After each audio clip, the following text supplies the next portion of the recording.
तभी तो उर्दू उर्दू उर्दू कर रहे हैं। ये वही ना जादूगर का वो करिश्मा कि आप एक हाथ से कुछ और दिखाओ, दूसरे हाथ से कुछ करो। क्योंकि उन्होंने बीजेपी की मदद की राज्यसभा के इलेक्शन में और वो चाहते नहीं हैं कि लोग इसके तरफ तवज्जो दें, तो उर्दू की बात कर रहे हैं। हालांकि उर्दू के मामले में जैसे मैंने कहा झूठ के अलावा और कुछ नहीं है, लेकिन पीडीपी अब वो कभी अपनी हरकतों से बाज नहीं आएंगे। आज जो भी हम भुगत रहे हैं वो इस चीज़ का नतीजा है कि उन्होंने बीजेपी को यहाँ लाके सेटल किया।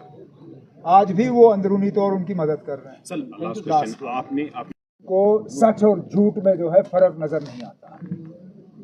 बदकिस्मती से ये जमात और इस जमात की क़यादत, इनको झूठ के अलावा कुछ नजर नहीं आता। हमने उनसे कहा ना, खुदारा हमें वो ऑर्डर दिखाइए जिसके तहत हमने उर्दू को ड्रॉप किया हो। आपने सिर्फ वो ऑर्डर दिखाया जिसमें हमने पब्लिक कमेंट्स मांगे।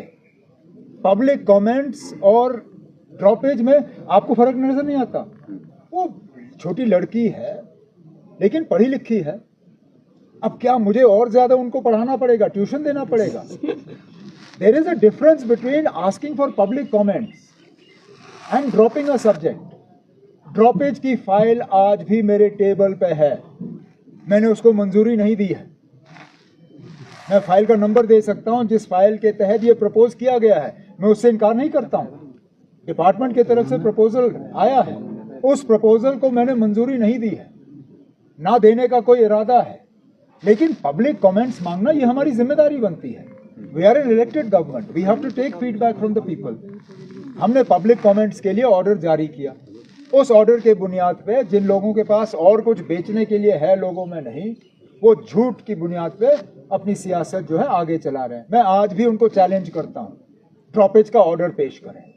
अगर हिम्मत है पर पेश करिए, मैं भी उमर साहब पीडीपी ने राज्यसभा में बीजेपी को सपोर्ट किया। इलेक्शन हो गए ना, देखिए क्या क्या हाइक। सर आरटीआई में गैस के सिलेंडर भी हाइक हो गए, कमर्शियल 900 रुपए कुछ कमर्शियल सिलेंडर पे कीमत चढ़ गई है। तेल की कीमतें बढ़ जाएंगी, सारा कुछ बढ़ेगा ना। आरटीआई में इसका इलाज जो है वो यही इसी चीज का नतीजा ना। जब तेल की कीमतें बढ़ेंगी, पैसेंजर का फेयर नहीं बढ़ेगा। वैसे भी ये लोग टेबल के नीचे से इतना ही फेयर ही ले रहे थे, लोग दे रहे थे। अब हमारी मजबूरी बनी कि कीमतें बढ़ गई हैं, हमें वो पैसेंजर फेयर बढ़ाने पड़े। लेकिन मैं बार बार ये कहता हूँ ना, इलाज इसी चीज में है कि ये जंग खत्म हो जाए। ये जंग शुरू होनी नहीं चाहिए थी। इस जंग की कोई बुनियाद नहीं है, कोई वजह नहीं है।